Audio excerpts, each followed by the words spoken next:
My Govanen. Welcome to the Tolkien Lore Channel. I'm the Tolkien Geek, and it's time for some more Thursday Tolkien thoughts. And today I am thinking about Gollum and Elven rope and Lembas. And what got me thinking about this actually is, if you followed my channel recently, you might have known that I was a guest on a podcast answering trivia questions from the movies, and I'll find the link to that and put it in the description below so you can watch that if you like.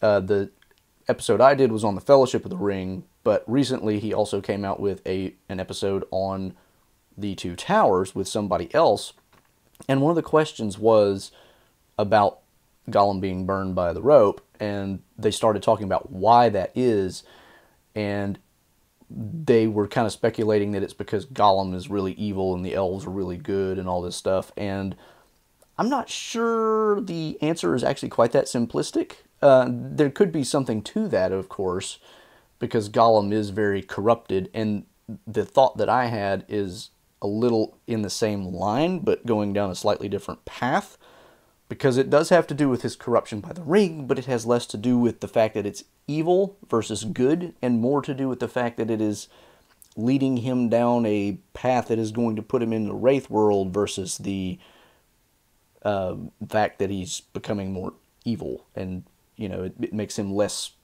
earthy and solid, I guess you might say. And here's why I think that. When the company is leaving Lothlorien and they give him the elven cloaks, one of the hobbits asks, "Are these magic?" And the elf who's there says, "I do not know what you mean by that. They are fair garments, and the web is good, for it was made in this land. They are elvish robes, certainly, if that is what you mean. Leaf and branch, water and stone, they have the hue and beauty of all these things under the twilight of Lorien that we love. For we put the thought of all that we love into all that we make." So, the thought of all that they love goes into all that they make, and that would include, of course, the elven bread and the elven rope, including, not just the elven cloaks. And that, I think, has a lot to do with what's going on with Gollum, more so than him just being evil because of the corruption of the ring.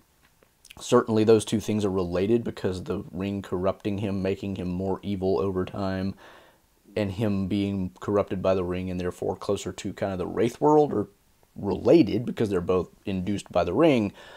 But I don't think if he wasn't becoming more Wraith-like over time, thanks to his use of the ring, that he would, just be burned by elven rope or something like that, because lots of people touch those things that aren't necessarily, pure and good, and don't burn their hands, or, So it's not like it's just a simple thing of anything that elves make is going to burn somebody who's evil.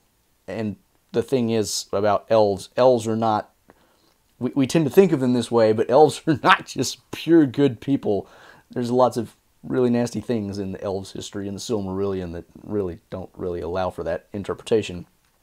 But the love of all that they, the things that they love go into what they make. And that's, includes, as he says, like the trees, the water, the, earthy things present in the real world. And I think the fact that Gollum is becoming more Wraith-like over time means that his connection to, like, a real world is kind of fading. I mean, he still lives off of real fish and all these other things, and he is therefore, still tied to the world in some sense.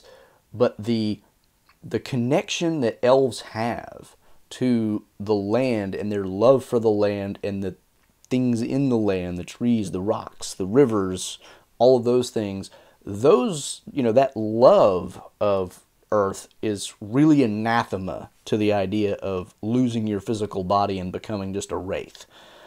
And I think that's probably more where this distaste for Lembas and inability to handle the touch of elven rope is coming from.